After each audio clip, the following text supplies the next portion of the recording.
Anita Yokota, welcome to the podcast. Thank you so much. I'm so happy to be here. Oh, I'm so delighted you're here. Anita, you are so impressive on so many levels. I can't wait for our listeners to hear your story and the great design tips you're going to give us as well. But you're a therapist turned interior designer. You have an unbelievable resume in terms of what you've done. Not only have you written this great home therapy book, you were picked by HGTV as a lead designer, is that right? On one of their productions? Yes, for 2019 Dream Home, I was one of the stylists on staff to help dream that. So when you look at all the styling throughout that home, I literally was the hands and to help do all that. It was super great fun. Oh my gosh. And you've been featured in lots of media, including Oprah Daily and Good Morning America. And you have almost 190,000 followers on Instagram. Yes. I love my audience. They appreciate the amalgamation of interior design and mental health. And it's been so fun to share everything. That's so awesome. So, what is most interesting, right? You were a marriage and family therapist for Yes. 20 years. Yes. Such a rewarding career and experience. I'm just that kind of personality. I love volunteering. I loved helping people. And I experienced family counseling when I was late teens with my family. My parents divorced. And so my mom had the wherewithal to take us, and the three of us had, the Joy Luck Club moments, mother-daughter moments of healing. And it really impacted me on the benefits of counseling and therapy. And, back then there was even more stigma about getting support for your mental health. But it broke my narrative of it being something shameful or embarrassing to something very fruitful and freeing. Awesome. So that influenced my path to become a therapist. Great. So you did it for a really long time. What made you make the switch from being a therapist to an interior designer? I think just being aware of my own boundaries and emotional plate. I had two little babies at home, and then, well, they were a preschooler and a toddler. And then I had another one on the way. And I just thought, I don't think I have the capacity to take care of 25 more little babies outside of my house every week. So I kind of just had to set a boundary for myself. And it was a good boundary for my clients because I knew I couldn't give them the care they needed and they deserved more. I deserved more for my own mental health so that I could give back to my own family. So it was a bittersweet decision. And then also a very scary decision because it's like, what am I going to do next? I have hobbies, I have interests, but it was really scary because at the same time, we relied on an extra income. We didn't have the luxury for me to stay at home without income, coming from me. So that kind of catapulted me into my creative sphere of, well, what can I do that I love? And I'm more outside of just the office because I'm not a office person per se. I'm very active. I have very high energy and I thrive being with people. So my sister was actually the one who suggested, you're already styling your friends' homes. You've got the side thing going. Why don't you just start an Instagram account? I thought that was crazy, but I did. I taught myself social media, and lo and behold, we are here where we are today, just through that intuitive hit and just having the faith that let's just try this and see what happens. Wow. So you just started a social media account, and then how did it grow to be so massive? A lot of hard work. Social media never stops. And so there was a long journey, and it's a continued journey of learning boundaries for my mental health. There's a lot of talk about teenagers and kids being on social media, but I think there's a lot of detrimental factors that can eat away at, adult mental health too, of being on social media so much. So I am still learning the balance of social media, engaging with my audience whom I love, but at the same time drawing that boundary of like, when do I just need to take a break and get some balance. In the beginning, when something's super fresh and new and scary, you just find that fire inside of you, right? When it's something you truly want to give it a go and you love, it just comes from within. Cool. What helped you tap into your intuition? Because you mentioned that. And I think that's such an important thing that many of us in our busy, distracted worlds lose sight of sometimes. What helped Yeah. you tap into your intuition? What's really interesting about intuition? I think we're born with certain personalities and sensitivities. And some people, like for a lot of therapists, we're empaths. We're highly sensitive in the positive sense that we're very aware of our surroundings. And I know from my mom, I know I got it from her, is we're just highly intuitive beings. So partly it's just my personality, but then being able to recognize those intuitive hits, everyone can, start building that emotional muscle for. And we talk about meditation a lot, but I can't stress it enough of, first thing in the morning when our brains are so juicy and ripe to absorb something positive, that's a really wonderful time to meditate and ground ourselves. And you don't have to spend a lot of time. I only spend like a minute or two. Okay. And, you don't have to do the whole 15, 20 minutes. If that's too long for you, just 30 seconds.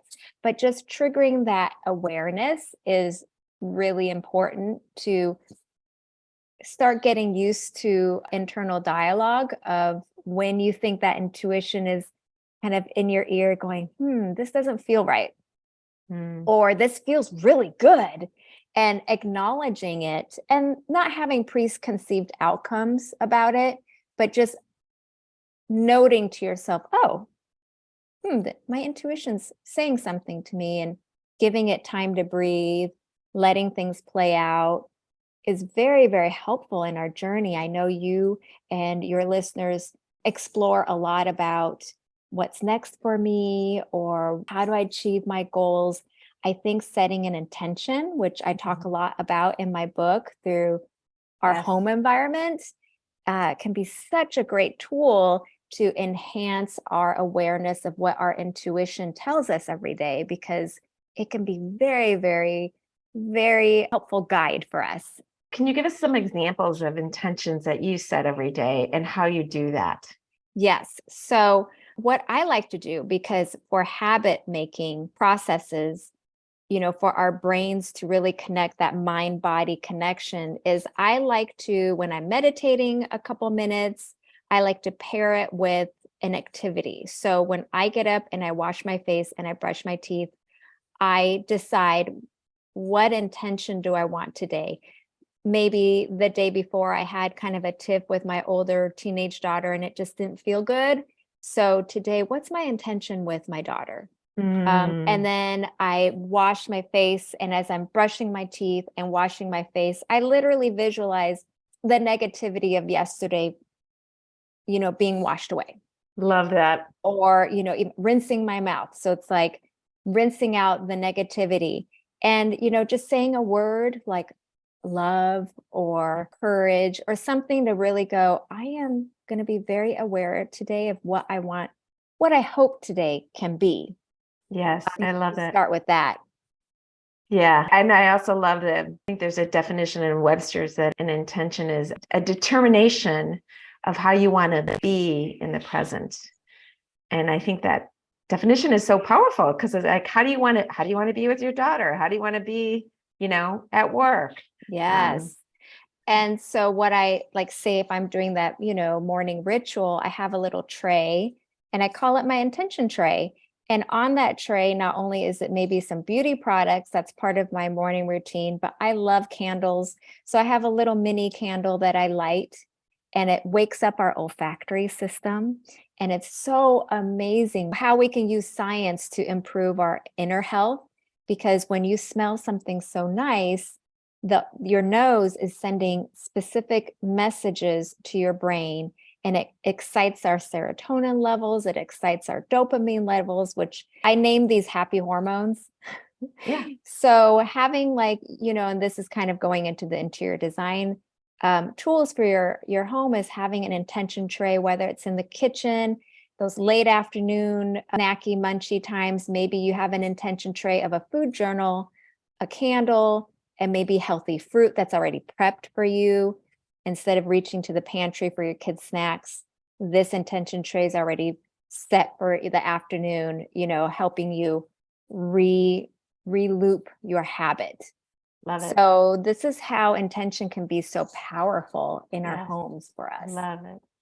So what are the top 5 things that a person can do to make themselves happier through their home, I guess? So I have kind of like a way to look at our homes because it's such a sanctuary environment, but I feel like we don't access our homes enough to help us grow and become more confident. And so, how I like to teach clients is looking at any space. It could even be just a corner that you have no idea what to do with. And you can think of the 4 domains. So, and these are layers. So, this is kind of mimicking our therapeutic process. In therapy, individual therapy is definitely hands down the most prioritized modality, because if we don't change our relationships, our environment, it can't change for us. Mm-hmm. And then family therapy, couples therapy, those are secondary, to individual therapy. So one way, one tip to transform your home is finding individual domain areas. Again, like a corner that isn't getting used, add a little seating area and have a little, even those drink tables that are so tiny, put again a journal there or just pre-prep that area to be your individual moment. And it's kind of like that Kevin Costner movie, the baseball one, The Field of Dreams, where it's like, I forgot that exact saying, but it's like you come and then things will happen. I need to Yes. memorize that quote better. Isn't it, if you build it, they will come or something? Yes. Yes. So same thing. When you set your home up with specific furniture intended to invite more face-to-face conversation, or you intend your kitchen to function better for you so that you meal prep healthier, all these things will set you up for success. So we have the individual domain. There's the communal domain, and this is usually living rooms and dining rooms, kitchen areas where you intentionally design or set up these spaces to help your relationships with whomever you're living with thrive. So whether it's, if you have teenagers, I say this a lot because I have 2 teenagers, we make the kitchen area a device hub. So we don't have power struggles with devices. They have a curfew at 10. If you don't charge your phone downstairs at 10, you lose the privilege the next day. Even Love if it's it. 10:01, that's it.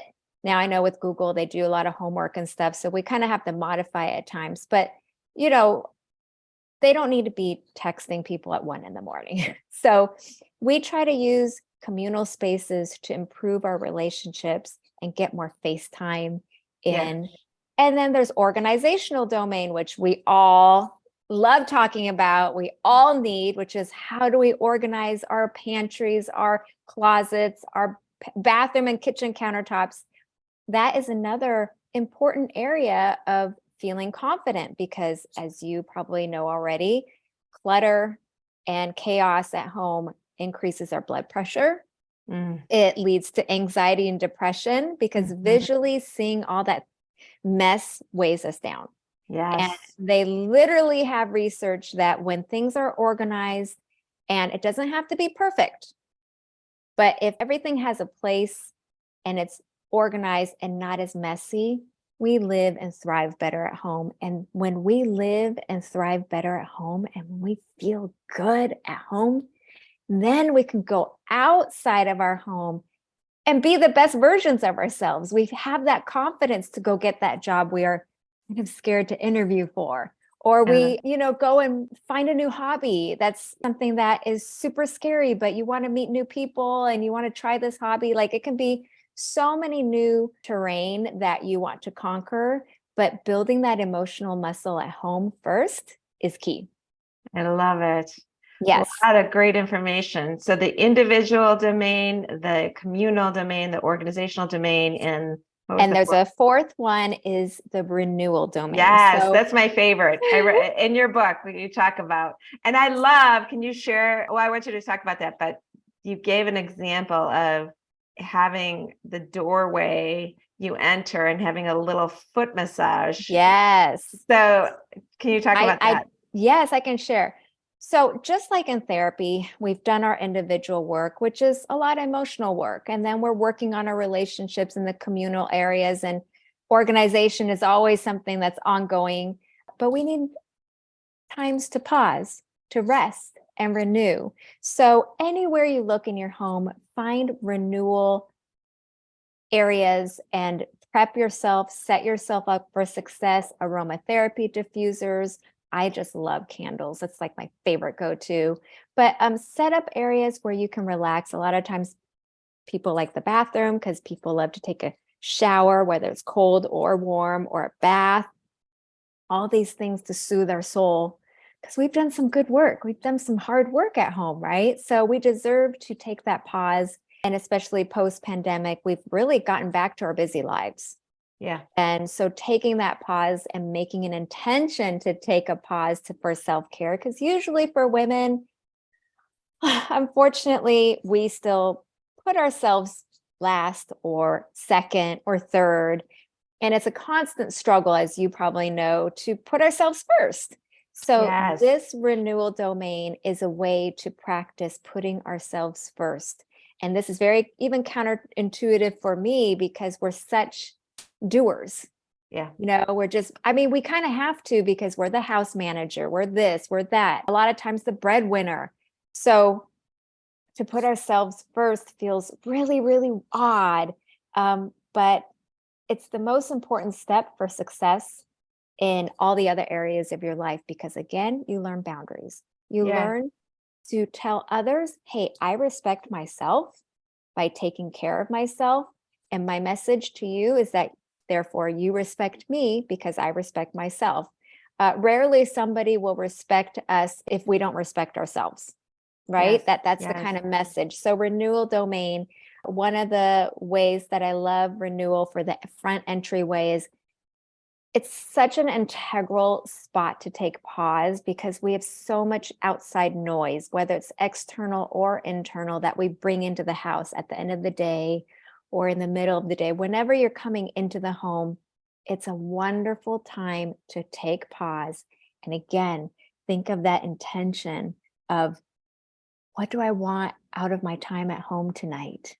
Yeah. Instead of like automatic pilot, instead, I had a client, they were retired and they still had some jobs, they just kind of moonlight here and there, but they really wanted to make that front entry like a Zen space. And to them, I think the husband had some feet issues. And we really talked about how do we customize that front entryway to help them take pause.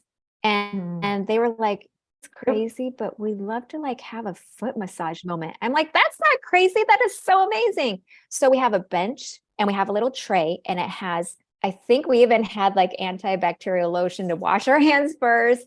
And then it's just nice slippers, like cozy, cozy slippers.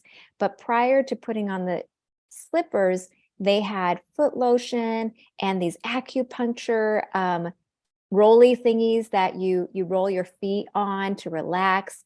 And they came back and said it was the most transformational front entry they've ever had because it excited their brains to produce that serotonin level to calm down. And when they calmed down, they noticed their conversation with each other was less hurt or less stressed because, at the end of the day, you're just tired. Yeah. But they interacted better.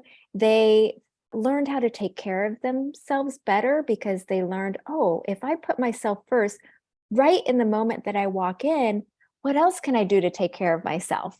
Yeah. And it just heightened that awareness up of self-care. So that was a really great example of self-care through your entryway. I love that. That is so powerful. What would you say to the woman who has a really hard time putting themselves first? It's hard for them to even Think about it. right. Yeah. And I run a mindset group, and one of the women, one of her mantras was around self-care, but she couldn't say I put myself first always. She actually had to say, we worked on a different one for 2 hours a day. Yeah. So it's like, what would you say to somebody who just can't do it, has that mindset block? What would be your tips? It's very similar to pursuing a career goal, or like, when I transitioned from a therapist to interior designer, there was some element of imposter syndrome, lots of that going on. So there was a lot of fake it till you make it moments of like, Yes. you know what? On my profile, I'm an interior designer because I actually do construction, I actually do renovation. I didn't go to school for interior design, but I'm an interior designer. I So love when it it because comes you to, own it and you know the stuff. And yeah, I'm doing it. I don't have, but I never went into, I'm self-taught. I'm yeah, completely self-taught. So when it comes to that, changing that paradigm shift within ourselves, and again, it's not saying I disown all the feelings I have about this transition or this mindset, like acknowledging and empathizing with yourself and really self-soothing yourself, but at the same time going, well, indulging all my fears or indulging this ambivalence isn't going to move me forward. So mm, finding small ways like, okay, maybe finding a category. So instead of all or nothing thinking, which in therapy we talk about is a cognitive distortion, is when we think about all of it or nothing, it either makes us retreat and not want to try it at all, or we're chasing that perfectionistic dream. yes. And I love what you say in your book, Home Therapy. You say, to teach clients gray thinking, right? Yes. So it's not or, it's an and. Yes. So I feel scared and I don't know what to do. And I feel a little excited about Yes. pursuing this, and just really holding that gray moment. This is really the crux of why therapists are there for our clients, is helping them hold that environment of the unknown, because the unknown is a gray area, isn't it? Always, right? We Yes. think and especially high achieving women, we want the plan. Oh, let me tell you, like with my book, my book was, this is a really interesting story that fits right into what we're talking about, is my book was accepted by the publisher 2 days before the pandemic hit. Wow. And it probably was the last book that was sold. So I wrote and shot this book during the pandemic, couldn't even find a photographer. Everybody was just hunkered down. And there was a lot of misgivings about, I'm an author, and there was a lot of planning. So women always want the plan. High achieving women always, they don't want to step into the unknown. We don't want to fail. We want the plan. We want the Yes. certainty. So share with us your experience around that. My best experience, and it continues to be a journey for me, is I love to plan because it gives me a sense of control. Amen. So when this book was, being shot and written during the pandemic, I already had so many ideas of, this is how my marketing is going to go, and this is how I'm going to promote my book. Well, the pandemic threw everything upside down. And even though on paper, I had the best laid out plans on how this book is going to launch, how it's going to be promoted, I'm going to do this or that, everything in my mind, all my plans didn't come to fruition. Like every single one, the universe just said, nope, nope, nope, that's not going to happen. Like literally every single plan that I had planned, the universe was like, that's not going to happen. This is not going to happen. But so many other things happened that I never thought would happen to promote the book, to, people that I never thought would support the book came out to support it. So when it comes to wanting to plan, I think it's very helpful to ask yourself, how much is this of organization and how much is it because I want to control things and control my anxiety, control my worries, control my fears in my environment. So that's the biggest lesson I've been learning so far about overachieving and having rigid plans, of what I define as success. Yeah. Versus I what love true how success is. right. And success on our own terms is, I think, what most women want and not what culture tells us. But I think you hit the nail on the head when you talk about, our need to plan has that need for control often and to like quell our own anxieties, opposed to the truth is, right? Living in the unknown. None of us know the future. None. We don't. And of course, yeah. So that balance, I love that question of how you said it, whether is it to plan to be organized or is it to plan to control our anxiety? Yes. Yes. So, and learning to shed our perfectionistic tendencies and have that be okay. Being wanting that. And a lot of us who have such well-meaning intentions, I don't think I realized how much I was hanging on to those perfectionistic tendencies for control, because in my mind, I wasn't trying to maliciously control other people or in the environment. I just wanted success all around. I wanted everyone to be happy. My intention at the outcome is always a good, positive one, but it's the how I delivered or how in my mind I wanted to plan things that thwarted the well intentions, because you get so rigid about what you think should happen. Oh, if it's someone's birthday and I really want it to them to be happy, but here's how we're going to plan it. If it's too rigid, I mean, I'm sure the birthday person, whether it's your partner or your kids, they don't really care about all the details. They just want to have a good time, right? Right. And that's where I think what you talk about, having an intention around it, just even having an intention of like, I'm going to be present with this person. So intentions and expectations are two very different things. Again, going back to my, book planning for launching it. And am I expecting the book to hit the New York bestseller the first week? Is that an expectation? Or do I have an intention to share to the world my two experiences of therapy and design? And I'm so excited about it. I'm so passionate about it. Like, I just want to share it everywhere, and that's my intention. So you can see how we get kind of caught up on our expectations, or we get kind of caught up on outcome driven goals. And really that sets us up for a lot of stress, because we can't control that, right? Like, we can do our best. And so it's really asking ourselves when we're super stressed, whether it's a home issue or work issue, whatever it is am I expecting something here? Or am I truly just intending for something and letting the universe help me play it out? I love that.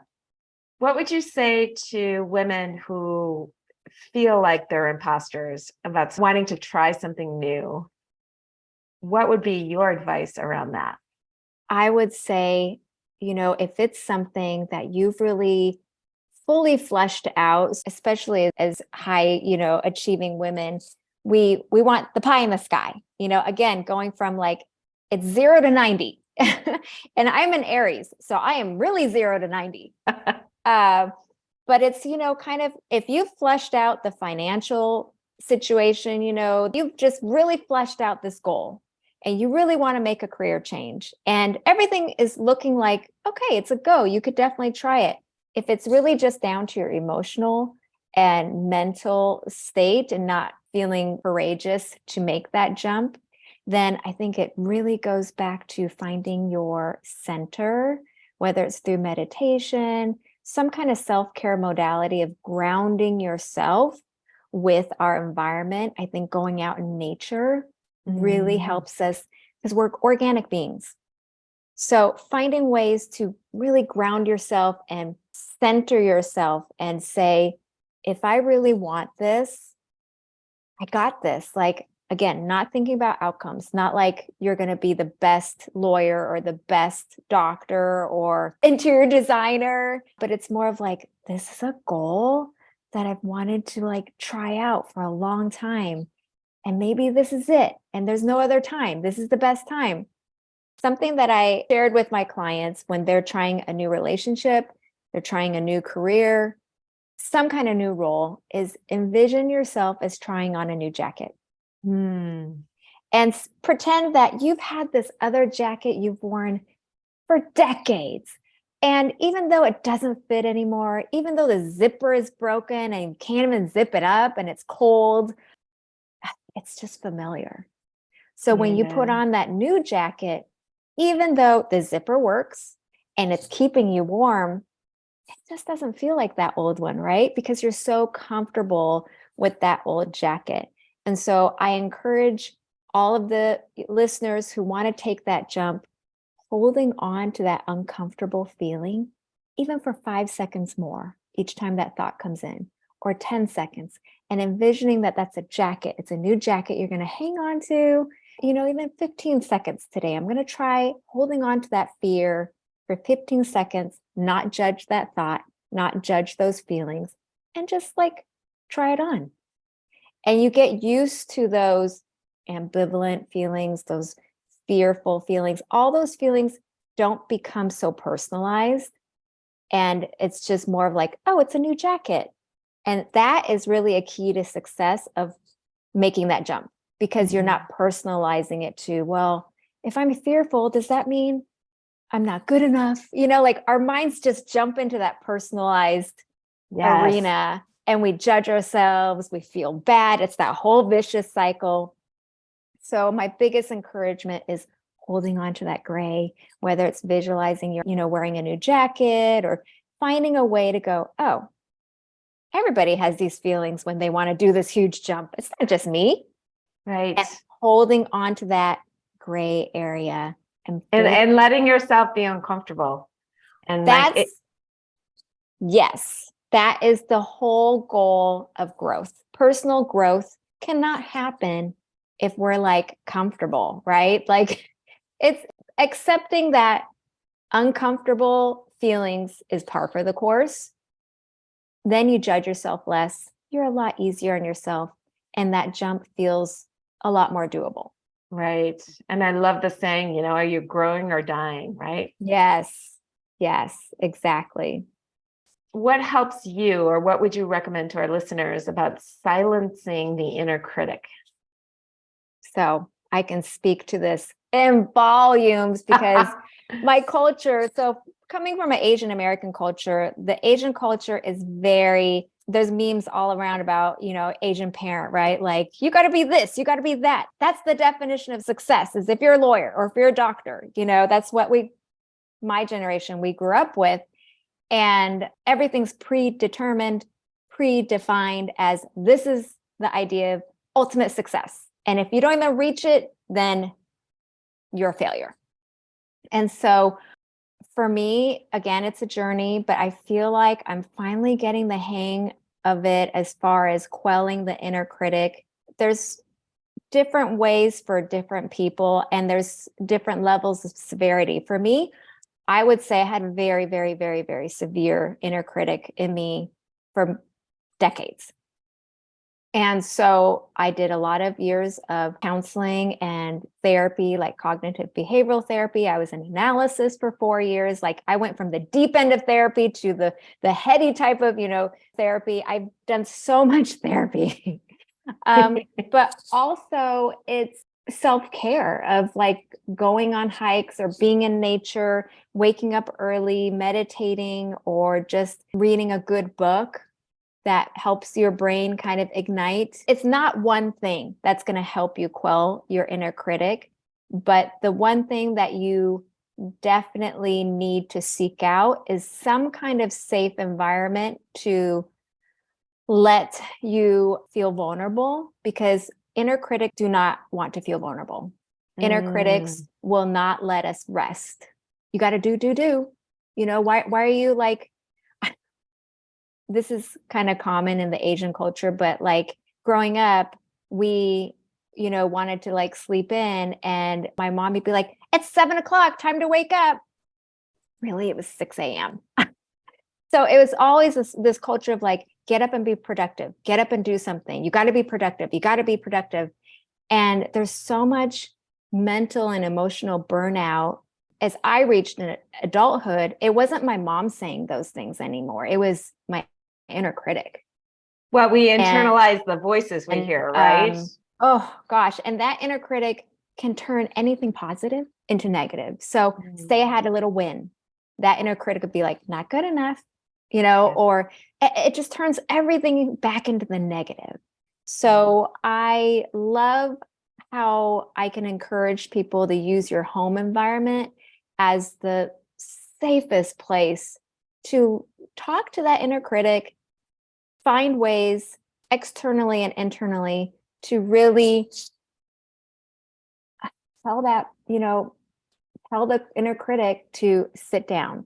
So I had a therapist once, and it was so great. He said, think of a board meeting where all the board members are there.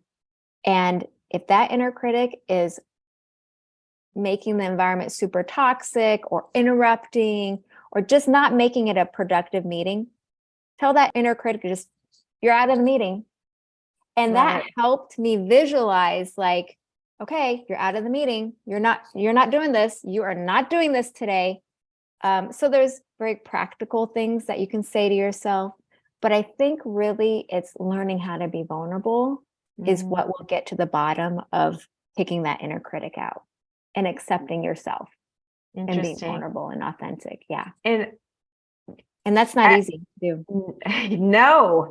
And I think too, tell me where I'm wrong, but incorporating self-care within your home environment in many places could also probably help that inner critic. Is that fair to say? Absolutely. So in my home and with clients' home, we're constantly thinking of ways where we can leave little journals or leave little encouragements, or like say the front entryway, for that couple. Like we're constantly thinking of ways to heighten your awareness of how can I take care of myself here, there. It's really just not going into automatic pilot mode at home and just being more aware of how I can be authentic, how I can be vulnerable with myself and others. And when we're vulnerable, we're more apt to say, I'm sorry, or take responsibility for our actions. When we have that inner critic and it's raging, we're more apt to feel defensive and to be angry and stressed out. Yeah. I know all of us, we don't like feeling that way, right? No, but you bring up such a great point about vulnerability, because that does help us tap more into it. But also, right, we don't want to be vulnerable with everybody. And the home is probably one of the best places for most people to express that vulnerability. And have that be a place where there's no judgment. And just really talking to yourself. I know it's cheesy, it's very cliche. It took me a while because that inner critic was so entrenched in me. But I'm so happy to share this with everyone, that I finally have gotten to a point where I can talk to myself of like big Anita and little Anita, so when I am having those moments, I can be the adult and reparent myself and talk to little Anita. And that's taken 40 plus years to learn and do. But can you give us an example of that if you're comfortable sharing? Well, I think, let's go back to when my book came out and I had all those set plans, and every single one was like, nope, that's not happening. This prevented from this happening, like everything that I had was a no. And the inner critic was really preying on my fears. Like, well, then does that mean people won't get to see your book then? Or like, it just, does that mean your goal of sharing it with a wider audience? Like there's all these fears. And I really had to slow down and say, Anita, I know you're scared right now. I know nothing is going the way you thought. And in your mind, you think it's all wrong. but really it's not. Let's look at what is happening. And I literally had to talk to myself like I was the adult.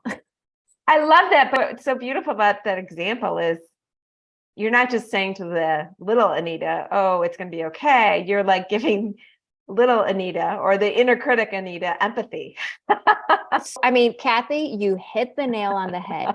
Is we as women who are multitaskers and who can't self-care for the life of us, we don't extend empathy to ourselves. Or we forget to. Let's put it that way. We forget to. Yes. And we need so much acknowledgement and empathy because that's what fuels confidence.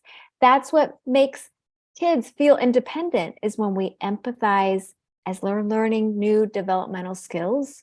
Our empathy of saying, that was amazing that you tried that today. Instead of like, well, you didn't do that good enough or whatever, that encourages the child to try again, even if it's not perfect, and try again. And right.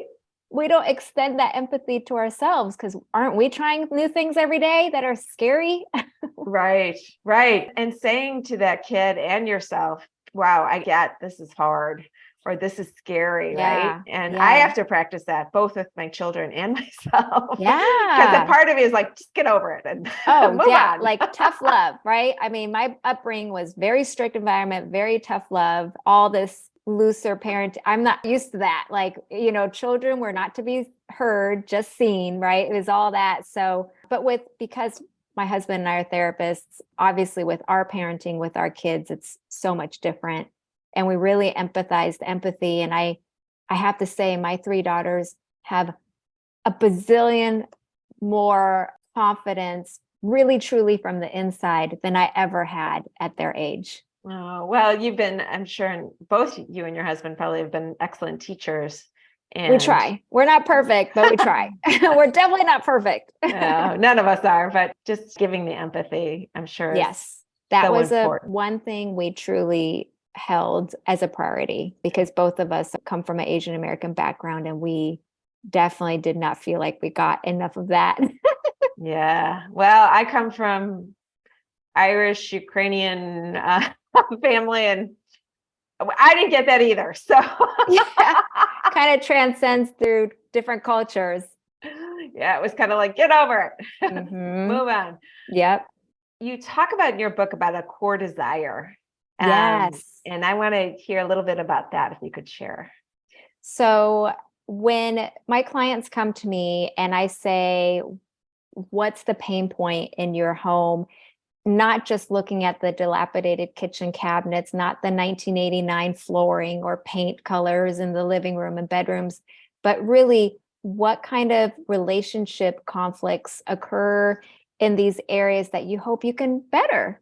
And that's kind of the starting point of your core desires. So in every space, going back to your intention, how do I find that core desire in this room, not only for aesthetics, not only for functionality, but my relational functionality? What is my core desire here? I really want my office space to make me invigorate and feel happy because a lot of times my job is very stressful. And so when we identify a core desire, a lot of it is feelings, identifying feeling words. Then the paint colors, the textures, the design fall into place. Because I think we have it backwards. We always look at magazines, design magazines. We look at Arch Digest. We look at Better Homes and Gardens, and we try to fit that design or mold into the space that's causing us, dysfunction. And if you kind of do it backwards like that, we can't own the space to be really ours, whether does it really fit your lifestyle or does it really fit how you want to feel in your home? So instead of just thinking utilitarian or visual aesthetics, whatever is pleasing to the eye, I think nailing down a core desire of how you want to feel in that space is really the starting point for a successful home. So you want to feel peaceful, calm, energized, and that would vary between rooms, or is it for your whole house? It can vary. It's literally a space by space desire, so you can have like a mission statement. So your overall core desire, but I really help people hone in on specific spaces and say, what are your core desires here? And it's similar to finding your why, right? What's your Yes. core desire in this space? Mm. And if you just want to feel like nurtured and calm, that is the feeling then when you're picking out Yeah. So, colors, like, and textures, so it's like, oh, I have this like feeling I've identified. And then when you're touching different bedding or pillows, you kind of match that to your feelings of what you want that space to be. It's very interesting to help clients weed out a lot of the design decisions once they identified their core desire for that space. I love that. I love that. So you would give the recommendation then, figure out your core desire for each room, Yes. and then And all the rest organically falls into place. I love that. That's beautiful advice. How have you been able to create your own vision around your work, your life, instead of adapting to someone else's? I think I mentioned I'm an Aries, so I'm a ram. Like I just bull in a China store. It's like I have this intuition, I'm gonna go for it.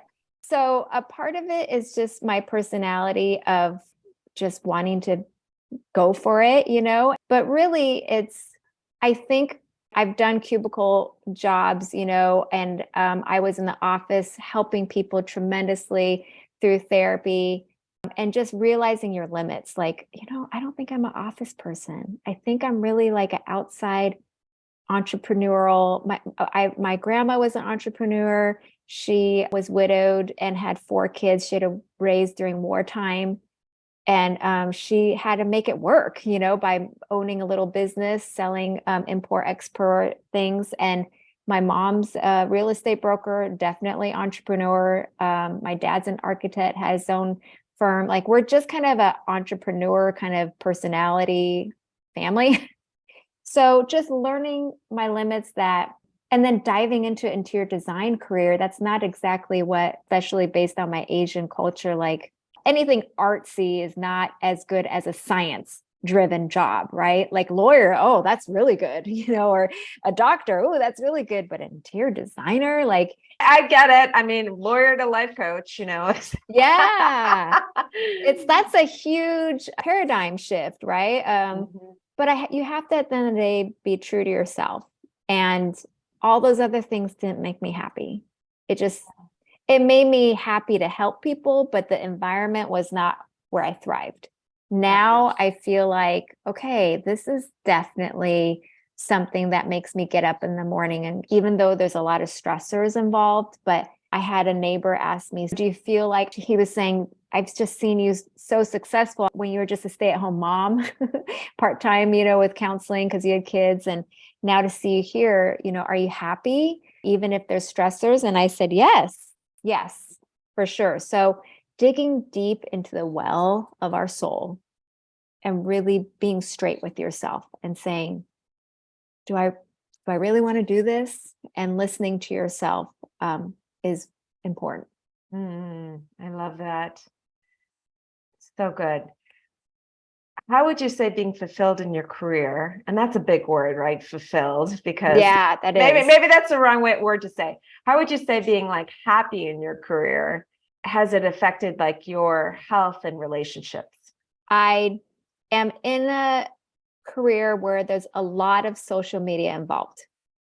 And so when I was first trying to build my Instagram account and that social media presence, you really have to be engaging in your niche, right? You have to be commenting and liking and getting to know different accounts. Like the first few years I think I was a little bit extreme on putting my career more than my young family. But of course, it was always in the good intention of like, I need to find an income, but also do something that I love.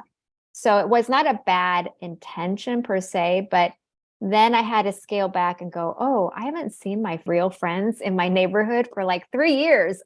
I really hunkered down on building that Instagram account. And, there was a cost to that, right? I kind of lost touch with some really good friends. And now we're having to like rebuild. It's been 6 years now. And I've made in the last couple of years major intentions to make more time for my family and my friends and just have a life. So Beautiful. because my job is, it might be different for other people who don't have such a 24/7 kind of job. But in that sense, social media feels like 24/7 and making a very intentional boundary of like 5 o'clock, shutting that down, or Tuesday, Wednesdays are when I make content. Thursday, Friday, I have kid days, just really making a conscious effort to balance my time. Yes. Do you feel like you do that much better now compared to when you first started out? You Yeah, created boundaries. absolutely. When I first started out, it was just me. I wrote the blogs, I shot the videos, I edited the video. I mean, I did everything. And now I feel very fortunate that I have a team, a small team, but a mighty team of like helping me delegate and really what's the best use of my time? Is it sitting on the couch editing for 5 hours? No. So yes, but I probably could have asked for help earlier. And there's just that sense as high achieving women of like, I got this. I got this. I'm going to save money. So I'll just edit myself. I'll save money. I'll just write the blogs myself. Like, I can do this. I can do this. Well, there's only so much time in the day. I think asking for help is such a beautiful form of self-care. So much. And so in hindsight, I could have asked for help earlier, like administrative stuff, checking emails, like all those things. I could have hired an assistant earlier and it wouldn't have cost in my mind half as much as I thought it was going to be, because when you're starting a business, there's always budget in mind, right? So Of that course, balance. but like, where are you best going to use your time? Yes. And I mean, my time is never well spent editing anything. Yes. Yes. So even when I worked as a lawyer, I found that my time was so much better spent when I could delegate things I didn't want to do. And That's another actually, thing. Yes. right? I Mhm. had more external success when I started doing that because I focused on the things I was good at. I mean, it's such a simple concept, but I think for women, especially, we don't always get that. And I speak for myself too, that I try to implement this now in my life. I saw it really work even when I worked as a lawyer, when I started delegating things that I just didn't like to do and focused on the things I was good at. I got more external success. And more importantly, I got happier. Yes. Oh gosh. And when you're happier, that sends the energy vibes to the universe in ways that you can't replicate anything else. It's how we feel. So in cognitive behavioral therapy, we talk about our thoughts impact our feelings and our feelings impact our actions. And it's such a good thing to note when you're under a stressful situation, whether it's a work task or it's your confidence level. It's like, where are my thoughts right now? What's the quality of my thought life, right? Battling the inner critic. And then how is that making me feel? Because how I feel completely dictates my next decision or action. And we're usually in that automatic pilot mode where the inner critic is in the driver's seat. Or that's a generality, but a lot of times under stress, we let that inner critic get into the driver's seat. And it's really taking that control back, and we're in the driver's seat, telling that inner critic to get out, be mindful of our thoughts with empathy, find the feelings from there. And then that will absolutely impact and influence our actions. And then those actions feel good, right? It's like, oh my God, I am able to do this jump from one career to the next, or this actually could happen. Then it encourages us to think those positive thoughts more, and it becomes a positive loop. Yeah, positive loop, opposed to having the thought like, oh, that's impossible for me. I could never do that. And then that makes you feel hopeless, Crummy. right? Yes. And then your actions are, you don't try anything. We end up procrastinating. We don't put ourselves first because, like, well, that's a goal, but it's not realistic. So I'll tend to all these realistic things that I need to do first. And we just procrastinate and procrastinate. Right, right. Beautiful. How did you find your joy daily? Oh, that's such a great question. Well, we got 2 puppies, 1 year apart from each, and they are ultimate pet therapy for me. I just think that animals are such a great way to pet, and it's tactile experience, it's a visual experience. It just creates so much love and empath that, of course, my kids I love. Of course, I love my partner, but there's something so cute and lovable about our furry babies. So Yes. every day I make some time actually to go outside and get some sunshine, because we all lack so much vitamin D and we need that light to awaken again those happy hormones. Thank you And for raising that. That is so true. But you're in California, but gosh, in the Chicago area, we oh, really lack it.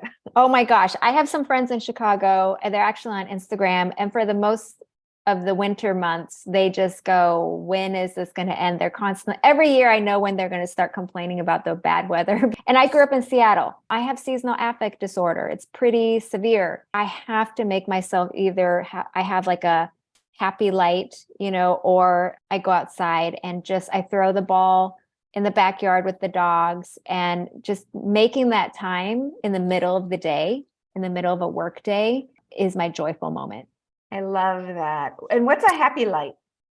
Oh, okay. So, many people like me, our circadian rhythm is off, our serotonin levels, everything is off. We're very affected by having the sun or not. Like in Southern California, it's been Seattle weather for months. I have no idea what's going on. Today's one of the first days the sun has come out. So when these lights mimic the sunlight, and they're pretty bright actually, and you can even have it on while you're cooking. Like it doesn't have to be you sitting there getting in the soaking in the light doing that.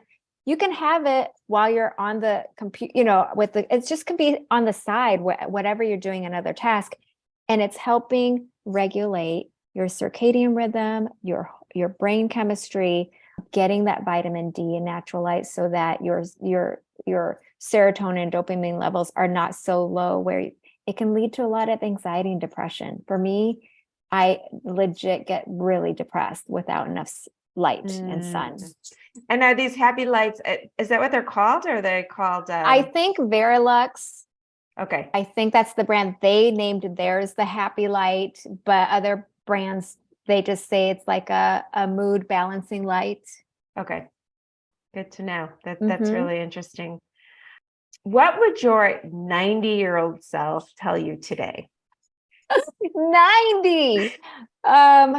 You're happy. I always say the happy, healthy 90-year-old. Okay. That's talking to Anita today. What advice would she give Anita?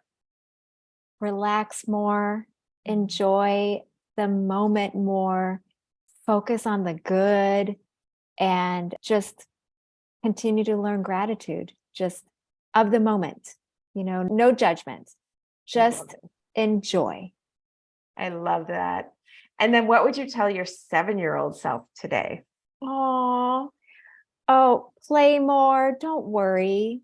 Don't worry, Anita. I was such a worry wart. Just play and be happy. It's almost like, it's funny. It's the same advice. Just be happy, play, don't worry. Everything's going to be fine. I love it. I love it. Do you have any other things you want to share with our audience? I think my biggest passion is, I spent 20 years as a therapist helping people make sense of their stories. And now as an interior designer, I help them tell it in their homes. So the thing that I really want to leave today is I want every listener who's here today with us to start looking around in their homes and, just really investigate like a detective and find mental health ways through their home to increase that confidence they desire. I love it. Okay, can I ask you a personal question around my own home? Yes, I love it. I'm so bad with paperwork. Like I have piles of stuff. I mean, it's in one office. That's why I have a fake screen. So my question to you is like, but I'm like always taking notes and I'm like, I want to remember this. And then I have these piles and then I don't like it. I want the clean, but I'm always like, oh, I love this quote. I want to save this. Do you handwrite the quotes? I do handwrite a lot of stuff. And then yeah, and then I just like, yeah, so I have piles of paper. Would you And be open? So say the handwritten stuff, just to remind yourself of something. Are you open to putting it on your phone as notes? Like yes, and I've been doing that more, but I still have the piles. So for the piles, and you can refer back to my book because I have a ski slope method of organizing clutter that literally applies to a desk space to a room space. So I want you to read that. I won't belabor it here, but for organization, it really starts with your, it's like fake it till you make it. So really telling yourself, what's my mindset? What's my intention? What kind of feeling?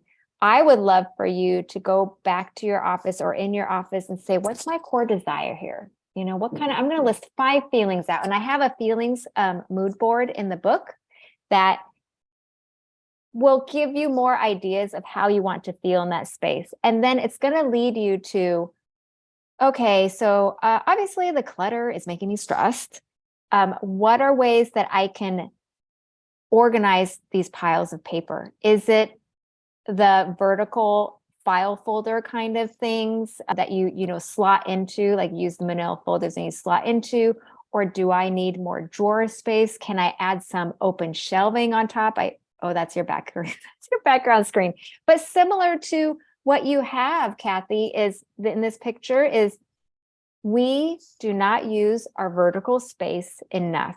All these blank walls that you see can easily become organizational tools for us. So maybe it's moving your clutter off the desks, having those shelves, and then having vertical paper storage or whatever it is, but moving your storage up onto the wall and then having your counter space free. That might be a very simple answer for you. I like that. I like that a lot. That's a great tip. Thank you. I just shared some of my dirt. That is nothing, baby. No, I know. Oh, so great. All right. Well, Anita, tell all our listeners where to find you, where to buy your awesome book, and anything else you want to share. So the book is sold wherever books are sold. So there are independent bookstores all the way to Target, Anthropology. I saw you're in Anthropology. That is so exciting. Oh, it was a bucket list. That was truly so much encouragement for that. But yeah, like it's on Amazon for sure. So Amazon is a wonderful way to get my book. And on Instagram, my handle is Anita Yokota. So that's really easy. And I'm on Pinterest as well. A lot of people like my Pinterest pins. So that's another way to get inspiration. Fantastic. Well, thank you so much. I'll also put your links in the show notes so people can find you. And it's been such a delight. Anything else you want to share with our listeners? No, but I just hope that everybody finds their way to therapize in their home and increase that calmness and confidence and happiness that we all seek. I love it. Thank you so, so much. Thank you.